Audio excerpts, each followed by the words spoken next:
Avenue here in Ephrata Borough. That's where neighbors say the little boy fell from around 1:15 this afternoon, but emergency crews say this little boy is alive and he remained conscious the whole time. Police and EMS crews arrived within minutes from the report of a child with injuries from a fall. Neighbors could hear family members screaming after the boy fell and calling 911 as they rushed to his aid. Ephrata ambulance transported the 4-year-old to a helicopter landing site at the Stevens Fire Company, where Lifeline flew the boy to the Hershey Medical Center. Tears for that baby, and I know he's autistic. We found that out, so that even makes it worse. And just prayers for the parents that they can face whatever is going to happen. I just hope he's going to be okay. Ephrata police confirmed that the boy remained alert and awake throughout this entire response. Neighbors here are relieved to know that the child survived the fall, considering how high the top apartment is from the ground, and they do wish this boy a speedy recovery. In Ephrata, Lancaster County, I'm Meredith Jorgensen, WGAL News 8. Yeah, hoping for the family and hoping he continues to be okay. Well, it's another hot one in the Susquehanna Valley. The heat combined with humidity making it sticky and slightly uncomfortable outside, but some people still made their way out this afternoon at Central Market in Lancaster. And if you don't like the heat, don't worry. There's relief on the way, but with that comes a threat of thunderstorms. Let's go to meteorologist Mike Susko, because I understand some folks are seeing some significant weather right now. Yeah, we are, guys. Not only are we seeing the hot temperatures right now, but we are starting to see some rain and downpours as well. In fact, when we take a look at our Gettysburg Skycam, you're looking more to the north and west here. You can see the darkening clouds there in Adams County. And when we take a look here at Storm Team Live Radar Network, we do have some downpours moving through parts of Franklin, Cumberland, and also Adams County here, and even a little bit of lightning now starting to show up near Shippensburg. So these storms are going to continue over the next couple of hours here, especially for our western communities. We don't expect there to be too much with it, but nonetheless, if you are going to be out this evening, just know here's a look at the lightning risk. We think the greatest chance for there to be thunderstorms will be between about 6 o'clock and 9 o'clock in our area. It will take a little bit for this to build up, but you can see there again with that lightning risk. And it's part because of how hot and humid it is. You're looking at the air temperature in white and the heat index in red. Then you can see it's 92 right now in Harrisburg, feels like 93, 94 in Lancaster, but feels like 95 out there, and 97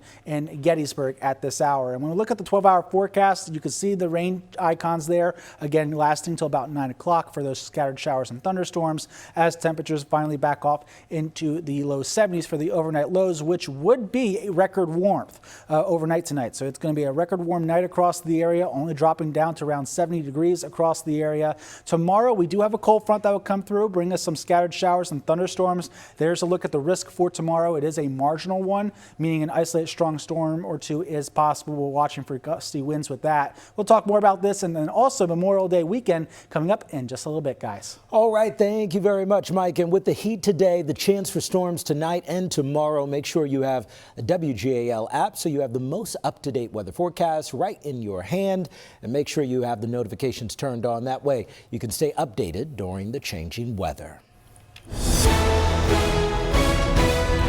Well, on now to the other big story. Pennsylvania primary day is today, and right now there are just under 4 hours until polls close across the Susquehanna Valley. Big day today, Michael. Yeah, the News 8 team is keeping, of course, track of the biggest races for you as the candidates look to turn the page in advance to the November general election. Governor Josh Shapiro is not facing a Democratic challenger and will likely face Republican Treasurer Stacey Garrity, who's also running unopposed, when both are officially named their party's candidate for governor tonight. As will Lieutenant Governor Austin Davis and either Republican John Ventry or Jason Ritchie, who will complete the Democratic and Republican tickets as candidates for lieutenant governor.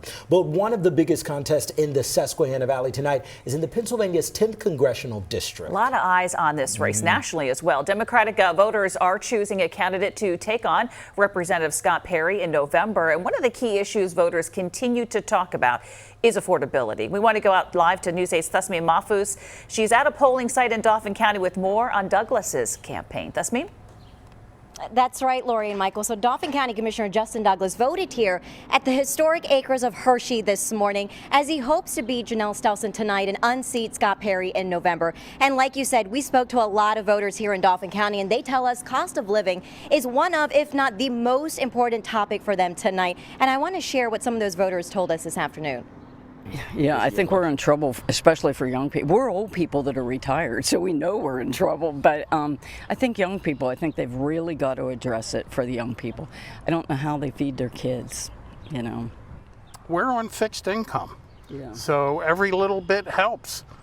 And if the stock market helps, that's good. But other than that, that's all we have. I really am concerned that we are getting really big separations from a lot of people who are doing well off versus those that are struggling. And I think we have to kind of work for more secure solutions for us to understand how do we address those housing costs that are going up, the gas prices. You look at the neighborhood gas station right here, you can see that price is going up now in the last 6 weeks, more so than I've ever seen it going up.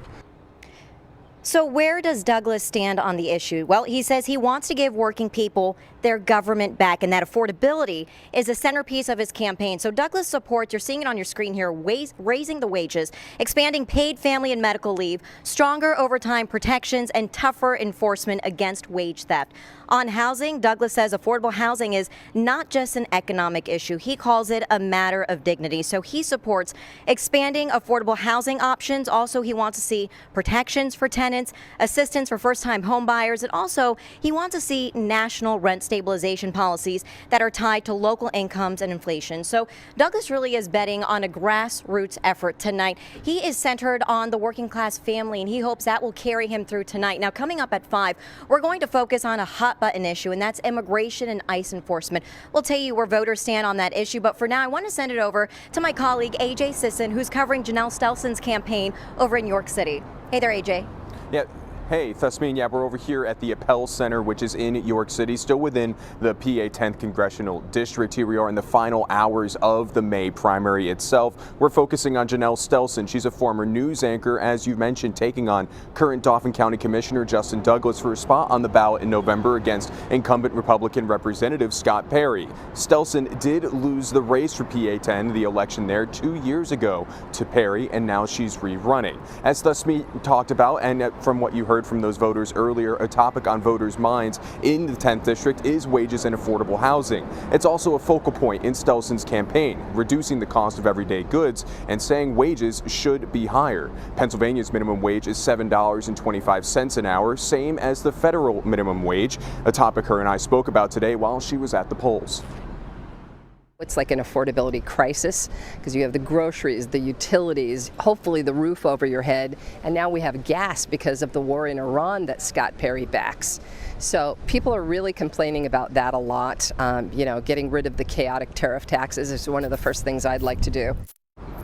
Some things that Janelle Stelson also supports: affordable, high-quality health care, banning congressional stock trading and implementing term limits, and supporting a new farm bill with protections for farmers. Now, Thusmine, I also spoke to Janelle Stelson today about her Democratic opponent, Justin Douglas. She said she didn't have anything specific to say about him, only that she's grateful for those running for office and aiming to make a change. Thusmine, back over to you.